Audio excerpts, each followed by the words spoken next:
তো কি অবস্থা সবার? আশা করি সবাই অনেক ভালো আছেন। সায়েব আলী খানের মুম্বাইয়ের বান্দ্রার বাড়িতে ডাকাতি, সায়েবের উপর প্রাণঘাতী হামলা। বৃহস্পতিবার মধ্যরাতে সায়েব কারিনার বাড়িতে একজন অজ্ঞাত ব্যক্তি ঢুকে পড়ে। প্রথমে অভিনেতার বাড়ির পরিচারিকার সঙ্গে বিবাদ বাঁধে। চিৎকার শুনে সায়েব ছুটে যান চোরকে ধরতে এবং চোরের সঙ্গে ধস্তাধস্তিতে আহত হন সায়েব। 6বার ছুরির কোপ দিয়ে পালিয়ে যায় চোর, যদিও 3জন ইতিমধ্যেই পুলিশের জালে ধরা পড়েছে। আর বাড়ির সিসিটিভির ফুটেজও সামনে এসেছে।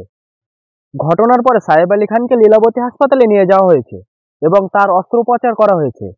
অস্ত্রোপচারের মাধ্যমে তার গলায় বিঁধে থাকা চাকুর টুকরো বের করা হয়েছে। তবে মুম্বাই পুলিশ এই ঘটনার সঙ্গে কুখ্যাত গ্যাংস্টার লরেন্স বিষ্ণুয়ের যোগ রয়েছে বলে সন্দেহ করেছেন। কৃষ্ণসার হত্যা নিয়ে বহুদিন ধরেই লরেন্স বিষ্ণুয়ের নজরে রয়েছেন সুপারস্টার সালমান খান। একাধিকবার তাকে খুনের চেষ্টা করা হয়েছে। কিছুদিন আগে সালমানের গ্যালাক্সির বাড়িতে বুলেট প্রুফ গ্লাসও লাগানো হয়েছে। লরেন্স বিষ্ণুয়ের গ্যাং থেকে বাঁচতে সুপারস্টার কঠোর নিরাপত্তায় মুড়ে রয়েছেন। লরেন্স বিষ্ণু দাবি করেছিলেন যে দাবাং অভিনেতা 1998 সালে হাম সাথ সাথে এর শুটিং এর সময় কালো হরিণ হত্যা করেছিলেন, যাকে বিষ্ণু সম্প্রদায়েরা পবিত্র বলে মনে করেন। এমনকি সালমানের সঙ্গে শত্রুতার জেরে ঘনিষ্ঠ সহযোগী বাবা সিদ্দিককেও লরেন্স বিষ্ণু এই গ্যাং গুলি করে হত্যা করেন।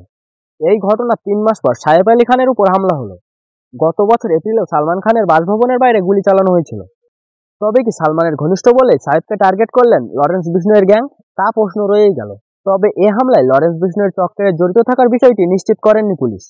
1998 সালে মুক্তি হাম সাথ সাথে ছবিতে শুটিং এর সময় সালমান খানের বিরুদ্ধে 2টি কৃষ্ণসার শিকারের অভিযোগ উঠেছিল।